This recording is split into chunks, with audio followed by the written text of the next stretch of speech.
you had in your household? Did you ever, growing up, ever come up, oh, people might look at you because you're this or that? Did you ever have that discussion with parents, brothers, cousins, or anything about what it might be like to I guess be a minority in say Vancouver as a whole, or is this something that you've kind of just, I guess, seen over the years? Not really. We never had a conversation saying like, yeah, you guys are mixed kids, you guys are a minority here. We never really had that conversation saying that. Because when we grew up, there was also my dad and our family have plenty of friends who are exactly like me, who are French and half French and half Filipino. So we were kind of surrounded by that type of culture of mixed kids growing up. I've always had friends that's been like half Filipino, half French, half Italian, half Filipino, mixes like that. So I've never really felt alone in the sense, and we never had a conversation being like, okay, you guys are unique. People might treat you differently. We never had that. Never had to worry about that as well. So That's good. That's good. I mean, following up on that, do you feel like, say, have you ever felt that your contributions have been, anything but fully valued, say, in your job, in school, in your community, or do you feel like that hasn't had an impact? And I mean, I guess it also depends. Say, like you say your neighborhood is majoritarily Filipino, but have you noticed maybe outside your neighborhood that people might have, in your eyes, maybe disvalued your contributions a bit, or is that something you also haven't dealt with? no, I don't like I think people knowing that I'm a mixed kid think my not my presence, but like my contribution as being a mixed kid is quite like valued. Like my like me just being there is like a term of it's just like a figure of diversity. As in like being a mixed kid, it's like such a diverse thing where having me there would be like and not like a compliment or like just a term of diversity itself, like an identification of it. So I never had like a problem where my contribution to something was not valued because I was like an outsider. I don't think so, at least. And did you ever feel like you were, say, like a token minority in certain situations, or following up on that? Bit of a A tough one. token, but what do you mean by token? So I guess, like, have you ever felt like, ooh, I kind of like, I feel like, I guess it would be a mix of being, okay, I'm a bit uneasy. I am here, like they want me here, but is it here? Do they want me here just to kind of, as a diversity piece, or is it because they really Uh, want my presence? If that makes sense. no, I don't think so. I'm not that I know of.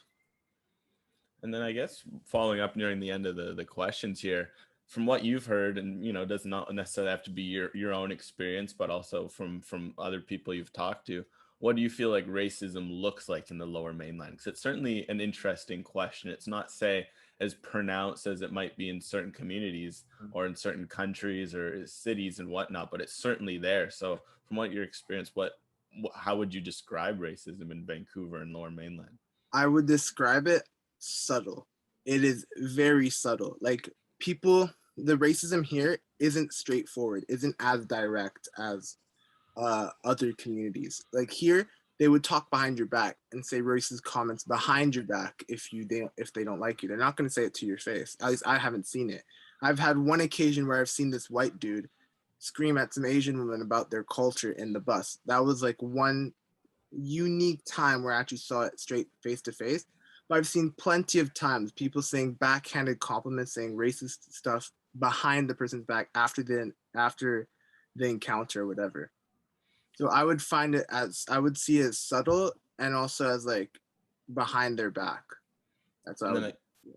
I guess the flip side to that, do you feel like there is, I guess, do you feel like people have, there's a good anti-racist movement in Vancouver? Do you feel like people do a good job calling out that sort of racism, be it subtle or not? Or do you feel like people still tend to be a bit more reserved, kind of like a wallflower? They just sit back and kind of, do you feel like people do a good job calling it out here? I guess is the I other think question. people do an okay good job doing it because like here with the education system here, they taught you that racism is like not good at all, and that sticks with you. Like the new generation, all of young kids, we know that racism is horrible and that we shouldn't be doing it.